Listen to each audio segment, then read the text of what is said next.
ಹೇಳಿದ್ದೀನಿ, ಕಾಂಗ್ರೆಸ್ ಹೇಗೆ ಅಪಮಾನ ಮಾಡಿದೆ ಅಂತ ಹೇಳಿದ್ದೀನಿ. ಈ ಥರದ ರಾಜಕಾರಣಗಳಿಗೆ ನಾನು ಹೆದರಿಸುವಂಥದ್ದನ್ನು ಬೇರೆಯವ್ರಿಗೆ ಇಟ್ಕೊಳ್ಳಿ. ನಾನು ಯಾವ ಹೆಣ್ಮಕ್ಳ ಬಗ್ಗೆನೂ ಹಂಗೆ ಹೇಳಲ್ಲ, ಹಂಗೆ ಅವ್ರಿಗೆ ಹೇಳಬೇಕಾದಂಥ ಸನ್ನಿವೇಶನೂ ಇರಲಿಲ್ಲ, ಹೇಳೋದಿಲ್ಲ. ಯಾಕಾಗ ಅವ್ರು ಭಾವಿಸ್ಕೊಂಡ್ರೋ ಗೊತ್ತಿಲ್ಲ. ನಾನು ಆ ರೀತಿ ಹೇಳುವಂಥ ಯಾರಿಗೂ ಹೇಳಿಲ್ಲ ಇದುವರೆಗೂ.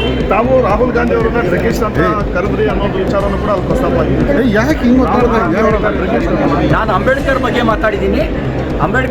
ಮಾತಾಡಿದ್ದೀನಿ. ಅಮಿತ್ ಶಾ ಅವರು ಕಾಂಗ್ರೆಸ್ನವ್ರ ಬಗ್ಗೆ ಹೇಳಿದ್ದ ವಿಷಯವನ್ನು ತಿರ್ಚಿದ್ದಾರೆ ಅನ್ನೋ ವಿಷಯ ಮಾತಾಡಿದ್ದೀನಿ. ಸರ್, ನಮ್ಮನ್ನ ಉದ್ದೇಶಪೂರ್ವಕವಾಗಿ ಸರ್ ಏನು ನೋಡಿ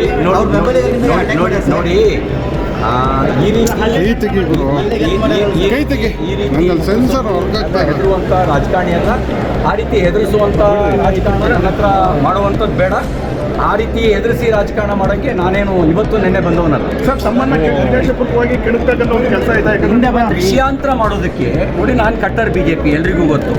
ವಿಷಯಾಂತರ ಮಾಡೋಕ್ಕೋಸ್ಕರ ಅವರು ಕಾಂಗ್ರೆಸ್ನವರು ಅಂಬೇಡ್ಕರ್ ಅವರಿಗೆ ಮಾಡಿದ ಅಪಮಾನವನ್ನು ನಾವು ಎಳೆಯಾಗಿ ಬಿಡಿಸಿಡೋದಕ್ಕಿದ್ವಿ. ಅವರು ಸಭಾಪತಿಗಳು ಅವಕಾಶ ಕೊಟ್ಟಿದ್ವಿ, ಎಳೆಯಾಗಿ ಬಿಡಿಸಿಡ್ತಿದ್ವಿ.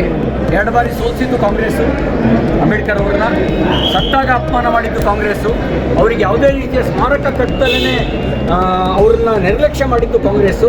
ಈ ಎಲ್ಲ ವಿಷಯವನ್ನು ಬಿಚ್ಚಿಡ್ತಾ ಇದ್ವಿ. ಕಾಂಗ್ರೆಸ್ ಮುಚ್ಚಿಟ್ಟ ಇತಿಹಾಸವನ್ನು ಬಿಚ್ಚಿಡ್ತಾ ಇದ್ವಿ.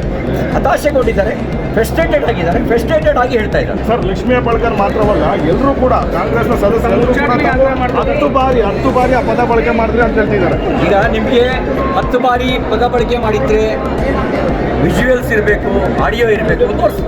ಸರ್, ಆಮೇಲೆ ನೀವು ನನ್ನನ್ನು ಆರಿಸಿರೋದು ನಮ್ಮ ಪಾರ್ಟಿ ಶಾಸಕರು. ಸರ್, ಲಕ್ಷ್ಮೀ ಹೆಬ್ಬಾಳ್ಕರ್ ಅವರು ನಿಮ್ಮ ಹಳೆ ಘಟನೆಯನ್ನು ಗೆದ್ದಿದ್ರ, ನಿಮ್ಮ ಕಾರು ಚಲಾಯಿಸುವನ್ನ ಕೊಲೆ ಮಾಡಿದ್ರಿ ಅನ್ನೋದು ವಿಚಾರನೂ ಕೂಡ ಅಲ್ಲಿ ಪ್ರಸ್ತಾಪ ಆಯಿತು. ಅದಕ್ಕೆ ನೀವು ರುಚಿಗೆ ನೀವೇನಂದರೆ ನಿಮ್ಮ ಪ್ರಶ್ನೆಗಳ ಬಗ್ಗೆ ನನ್ನ ಕಾಮೆಂಟ್ಸ್ ಇಲ್ಲ, ಆದರೆ ಯಾವುದು ಪಬ್ಲಿಕ್ ಡೊಮೈನಲ್ಲಿದೆ ಅದ್ರ ಬಗ್ಗೆ ನಾನು ಚರ್ಚೆ ಮಾಡಬಲ್ಲೆ.